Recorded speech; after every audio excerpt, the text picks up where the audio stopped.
Vanasree mobile യൂണിറ്റുകളുടെ ഉദ്ഘാടനം നിർവഹിക്കാൻ കൊല്ലത്തെത്തിയ മന്ത്രി കെ.പി. ഗണേഷ് കുമാറിനെ ആർ. ബാലകൃഷ്ണപിള്ളയുടെ അനുയായികൾ കരിങ്കൊടി കാട്ടി.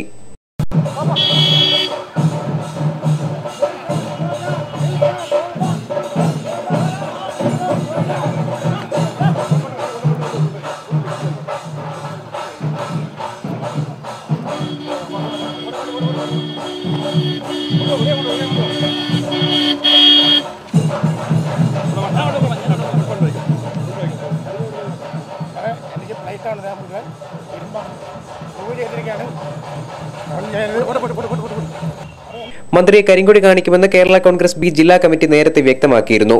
10 മണിക്ക് തീരുമാനിച്ചിരുന്ന ചടങ്ങിന് 2 മണിക്കൂർ വൈകിയാണ് മന്ത്രി സോപാനം ഓഡിറ്റോറിയത്തിലെത്തിയത്. കരിങ്കൊടി ഭീഷണി ഉണ്ടായിരുന്നതിനാൽ കനത്ത പോലീസ് കാവലാണ് ഇവിടെ ഏർപ്പെടുത്തിയിരുന്നത്. പോലീസ് വലയം ഭേദിച്ചാണ് കടപ്പാക്കട സ്വദേശി ഷാജു കരിങ്കൊടിയുമായി മന്ത്രിയുടെ വാഹനത്തിന് മുന്നിലേക്ക് ചാടി വീണത്. ഉടൻ തന്നെ പോലീസ് ഇയാളെ അറസ്റ്റ് ചെയ്ത് ഈസ്റ്റ് സ്റ്റേഷനിലേക്ക് കൊണ്ടുപോയി. പിള്ളയുടെ നിരവധി അനുയായികൾ എത്തിയിരുന്നെങ്കിലും പോലീസിനെ കണ്ട ഇവർ പിന്മാറുകയായിരുന്നു. ന്യൂസ് ബ്യൂറോ, കൊല്ലം.